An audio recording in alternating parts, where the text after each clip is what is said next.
24-এর গণবিপ্লবের সময় যাদেরকে হত্যা করা হয়েছে, আল্লাহ তাআলার দরবারে দোয়া করি আল্লাহ তাদেরকেও শহীদ হিসাবে কবুল করুন। এই সকল শহীদ পরিবারের সম্মানিত সদস্যবৃন্দের প্রতি আমাদের সীমাহীন ভালোবাসা, শ্রদ্ধা এবং কৃতজ্ঞতা। মহান রবের দরবারে দোয়া করি তিনি যেন তাদেরকে এর উত্তম বদলা দুনিয়া এবং আখিরাত দুই জায়গায় দান করেন এবং শহীদদের সাথে আল্লাহ তাআলা তাদেরকেও যেন পরম মায়ার ঠিকানা জান্নাতের জন্য কবুল করেন। আমরা যারা তাদের দায়িত্ব কাঁধে নিয়ে আমাদের যোগ্যতার সীমাহীন ঘাটতি থাকা সত্ত্বেও এগিয়ে চলার চেষ্টা করছি, আল্লাহ তাআলা তার কুদরতি হাত দিয়ে এই জাতি এবং দ্বীনের খেদমতের জন্য আমাদেরকে কবুল করুন। আপনারা জেনেছেন ইতিমধ্যেই আজকে বাংলাদেশের সর্বোচ্চ আদালতের সুপ্রিম কোর্টের পূর্ণাঙ্গ বেঞ্চ আমাদের রিভিউ আবেদন শুনানির পর তার রায় আজকে ঘোষণা করেছেন। এই রায়ে আমাদের সম্মানিত মজলুম নেতা এবং ভাই জনাব আজহারুল ইসলামের বিরুদ্ধে আনীত সকল অভিযোগ থেকে তাকে খালাস দেওয়া হয়েছে। আলহামদুলিল্লাহ রাব্বিল আলামিন। আজ বড় মনে পড়ে জাতির এই সংকট মুহূর্তে কঠিন বাঁকে আমাদের মাথার তাজ এই সমস্ত নেতৃবৃন্দ যদি বেঁচে থাকতেন,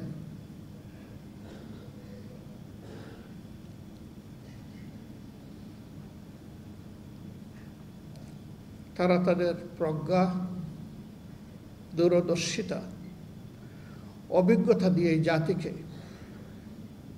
পথ দেখাতে পারতেন।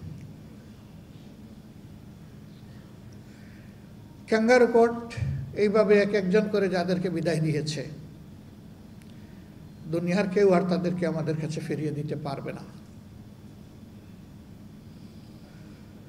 কিন্তু তাদের স্মৃতি এবং কর্ম, তাদের পুরা অবদান এই জাতির জন্য, আল্লাহর দ্বীনের জন্য অম্লান থাকবে এবং বারবার ফিরে আসবে ইনশাআল্লাহ।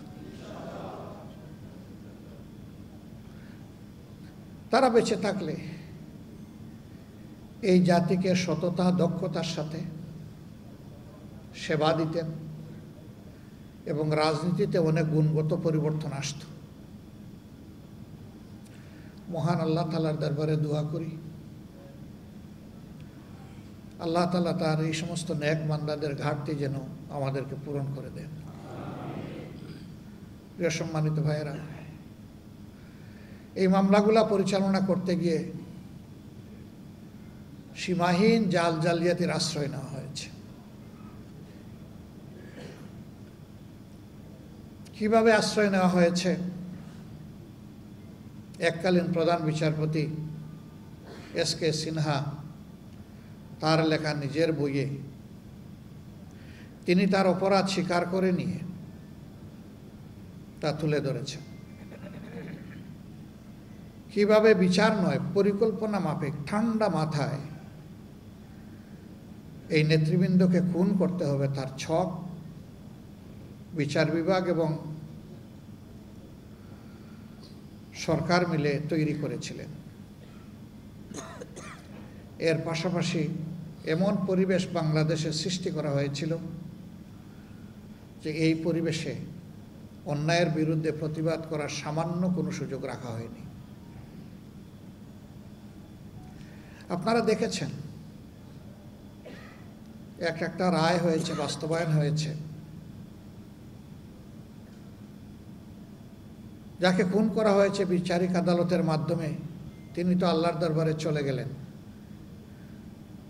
কিন্তু পাশাপাশি একই সময়ে পরিবারের সদস্যদের উপর নির্মম কষাঘাত এবং অত্যাচার করা হয়েছে।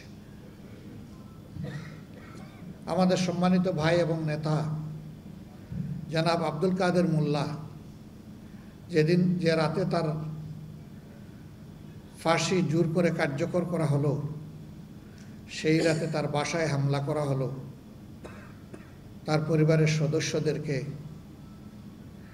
নাজেহাল করে শারীরিকভাবে কষ্ট দিয়ে তারপরে তাদেরকে জেলে পুরে দেওয়া হলো।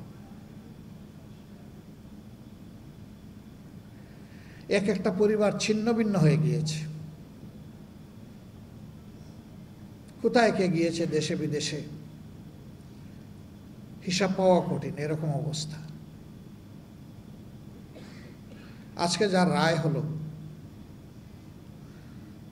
তার একটা মেয়ে ছাড়া দেশে আর কেউ নেই।